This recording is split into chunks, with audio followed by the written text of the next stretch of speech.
Cette victoire, elle est encore dans les esprits, elle a apporté de la sérénité, elle permet de lancer la saison, pour reprendre les mots de Fabrice Landreau. Conséquence, eh bien, les tombeurs de Toulon ont eu droit à une journée de repos.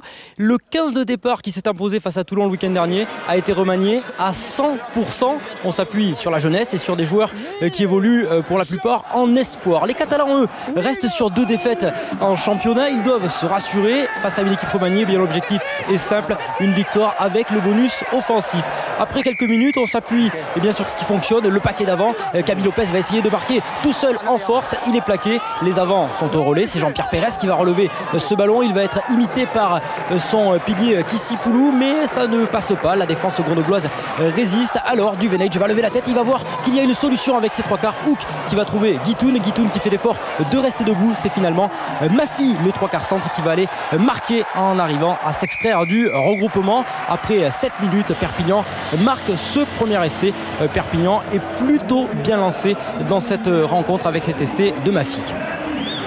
Malgré cela, les jeunes grenoblois ne vont pas craquer, ils ne sont pas résignés, ils veulent jouer, ils veulent se faire plaisir. Cette charge de Noyagué qui va trouver son demi de mêlée Mathieu Lauré. On essaye de se trouver, il n'y a pas trop de volume côté grenoblois, mais en tout cas il y a des intentions là avec ce point de fixation. Mathieu Lauré qui va lancer son talonneur Lescadieux qui va se faire retourner, presque découpé par Pérez. Les Catalans vont récupérer le ballon et à l'image de ce match, c'est un petit peu débridé. On va jouer les ballons de contre-attaque. James Hook, le capitaine ce soir, va crocheter, il va faire l'effort de rester debout, il va avoir le soutien de ses avants, il va pouvoir lever la tête. Camille Lopez qui voit qu'il y a une solution avec Guitoun sur ses appuis qui fait la différence, il élimine 3 défenseurs, il accélère Sofiane Guitoun et il va cadrer pour donner à son demi de mêlée des walls de Duvenage qui n'a plus qu'à courir et aller marquer le deuxième essai catalan. Les Catalans qui alternent le banc avec cet essai de Duvenage, mais on peut apprécier le cadrage des bords de Sofiane Guitoun qui fait la différence, qui cadre et qui donne et qui offre l'essai à son demi de mêlée.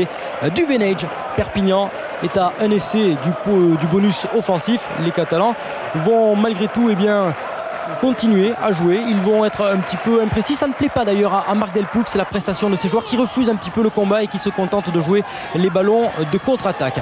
Des ballons également exploités par les 3 quarts avec Guitoun qui remet intérieur pour James Hook. On voit l'ailier, le 14 avec son ailier, avec son arrière très en jambes ce soir. Duvenage lui va relever le ballon.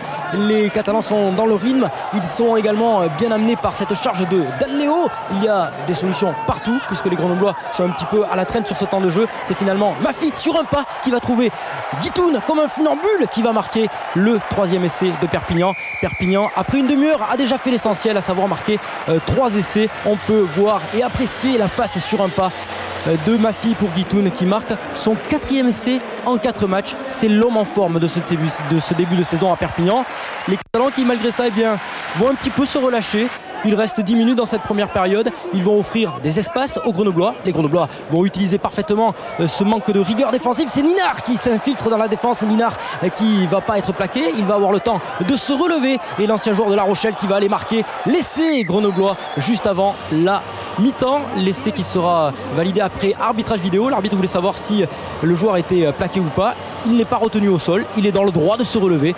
L'essai est donc validé. 24-7, c'est le score à la mi-temps. Perpignan est un petit peu fébrile et ça ne plaît pas à Marc Delpoux qui n'apprécie pas que ses joueurs se relâchent. Et le début de deuxième période va appuyer les propos de Delpoux puisqu'il y a un peu d'indiscipline à l'image de ce mauvais geste de Romain Thérin. Les Catalans vont évoluer à 14.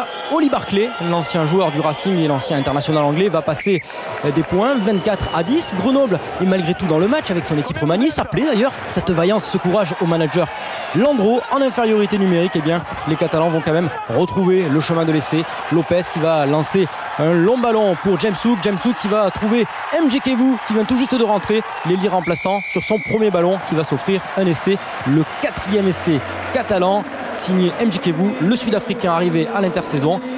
À l'heure de jeu, Perpignan retrouve son bonus offensif grâce à cet essai. Sur le renvoi, il ne fallait pas trop rester déconcentré puisque sur le renvoi, une chandelle de Duvenage. Le rebond va être favorable à qui?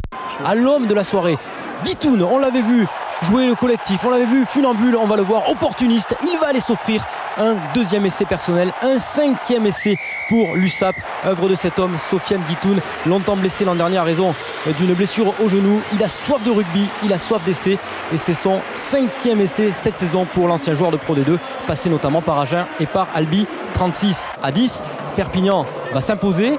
Les Catalans qui ont été un petit peu brouillons, qui sortent de cette rencontre face à une équipe remaniée sans certitude, mais avec l'essentiel, les 5 points de la victoire et le bonus offensif.